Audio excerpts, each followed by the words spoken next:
Imagine, just for a second, a ghost story that doesn't end with a terrifying scream, but actually leaves you with this profound sense of heartbreak and awe.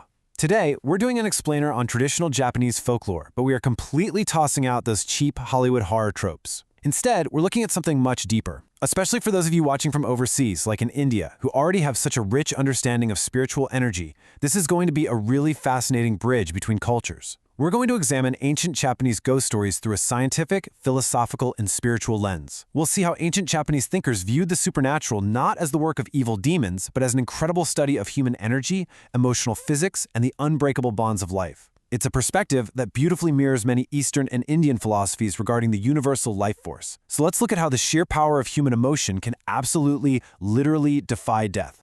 Okay, let's dive into this. I want you to picture the scene exactly as it's been described in Japanese folklore for centuries. You're walking alone down this dark, unpaved dirt road. A heavy, freezing rain is falling. And suddenly, emerging right out of the mist, you see a figure. It's a woman. She's drenched, wearing a white burial kimono that's stained with blood. And she is holding a crying, newborn baby. Now, as you approach her, she doesn't attack you. She doesn't scream or vanish. She simply looks at you with these desperate, sorrow-filled eyes, holds out her child and begs, "Please, hold my baby." The folklore says that if you take the child, the baby will grow heavier and heavier, eventually feeling like a massive boulder in your arms. This is the legend of the Ubume, the spirit of a woman who died in childbirth. Now, on the surface, yeah, it feels like a classic, terrifying ghost story designed to keep you awake at night. But I want to pause right here and ask a question that pretty much flips this entire narrative on its head. What if she isn't a monster? We're so conditioned to view apparitions and spirits as malevolent entities. If we hear a ghost story, our absolute first instinct is fear. We just assume the spirit wants vengeance or that it's inherently evil. But I want to invite you to look a little deeper into the true nature of this apparition. What if her presence on that dark, rainy road isn't an act of malice at all, but a desperate cry for help? What if her existence is actually the result of a natural law, like a spiritual physics that ancient Japanese scholars actually understood quite clearly? To really get this, we have to look at how different cultures fundamentally define what a ghost even is.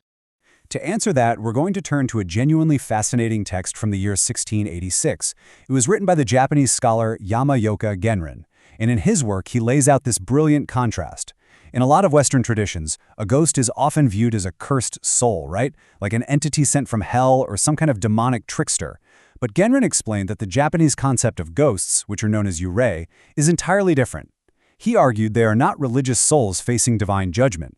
Instead, they are concentrated physical energy and emotion. Now, for those of you familiar with Indian philosophies of prana or the universal life force, this is going to sound incredibly resonant. Genrin looked at the supernatural through the lens of yin and yang, basically treating spiritual phenomena almost like an environmental science. He proposed that ghosts are a completely natural phenomenon. They're sort of like a glitch in the natural recycling of life energy. So the crucial point here is understanding the concept of qi. You've likely heard this term before, or maybe its Chinese equivalent, qi.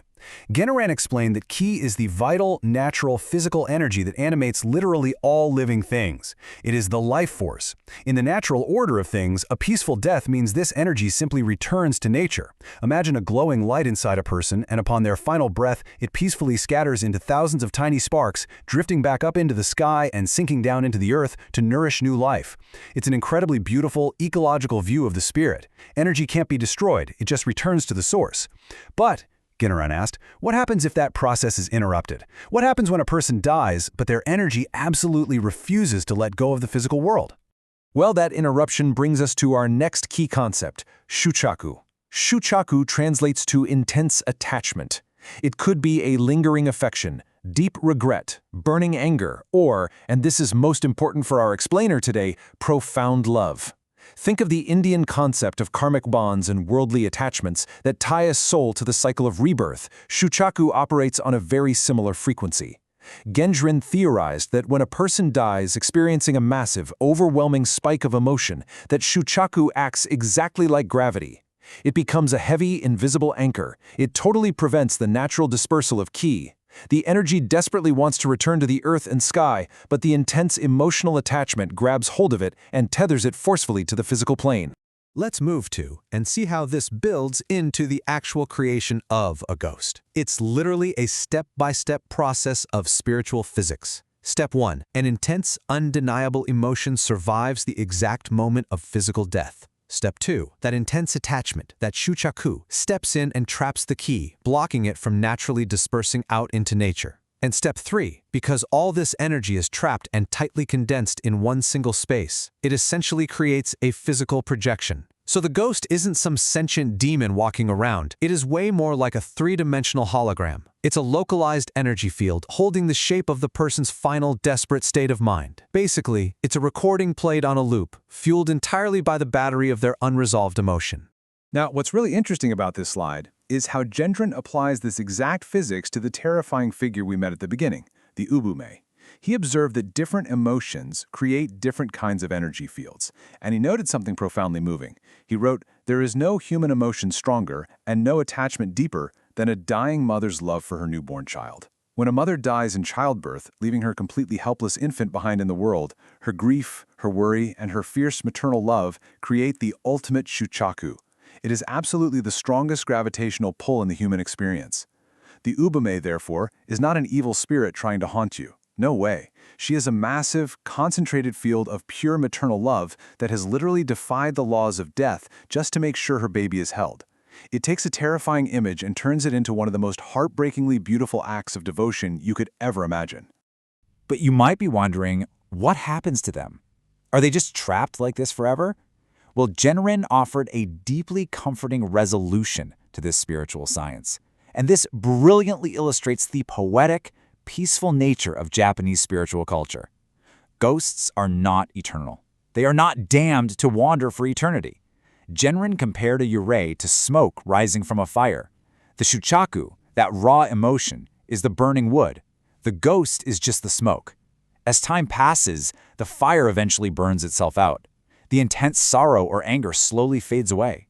And once that emotional fuel is finally spent, the smoke clears. The ghost simply vanishes. The ki is finally released from its heavy anchor, and the energy naturally, peacefully returns to the earth and the sky. The mother's energy finally finds its rest. Which brings us to our final thought for today.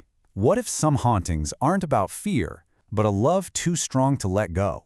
By looking through the lens of ancient Japanese philosophy, we learn to shift our entire perspective. We can move away from that instinct to be terrified of the unknown, and instead, we find this deep, universal empathy.